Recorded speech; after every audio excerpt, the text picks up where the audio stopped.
Okay, so this is my video, well, picture unboxing of the Space Marines Ultima Codex. The $250 damn thing that I was dumb enough to just go ahead and say, what the hell, I'll buy that. So anyway, it came in the mail. I was very excited to see that. The outside and the presentation of it are just absolutely phenomenal. It's coated with a rubber, very cool. It gives it that feeling of, I don't know, heftiness and weight. It's very, very cool. Very nice touch. Front and back have just absolutely great artwork. Really enjoyed the presentation of the box itself. And then you start to open it up. The interior art is very, very cool. And as promised, there are the 4 big books inside of it. The first one on top was the Galaxis that houses the galactic map. Next, of course, comes the Codex, which we all know and love. It's a reprint of the regular Codex. I don't know if it's been updated with any of the changes or anything like that. I don't think so. It doesn't look like it has.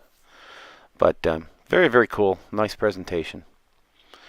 Up next is the Illuminatus and the Adeptus Astartes books.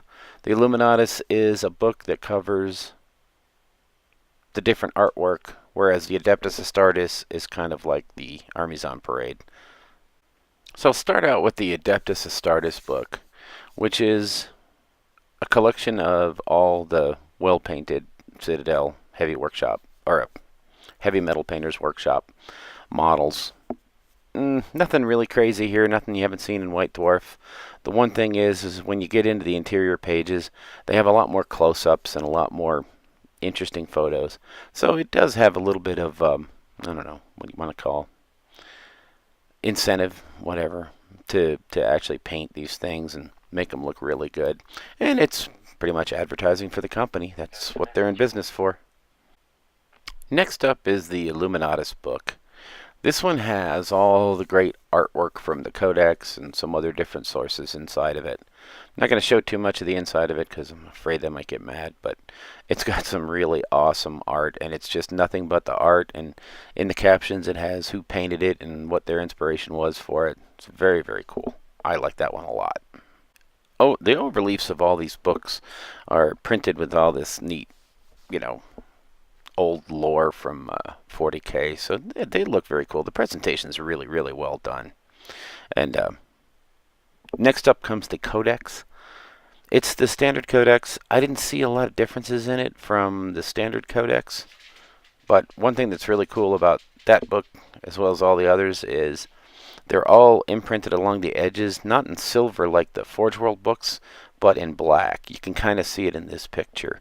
It looks pretty cool in black like that, I have to say. And it comes with a cool red bookmark.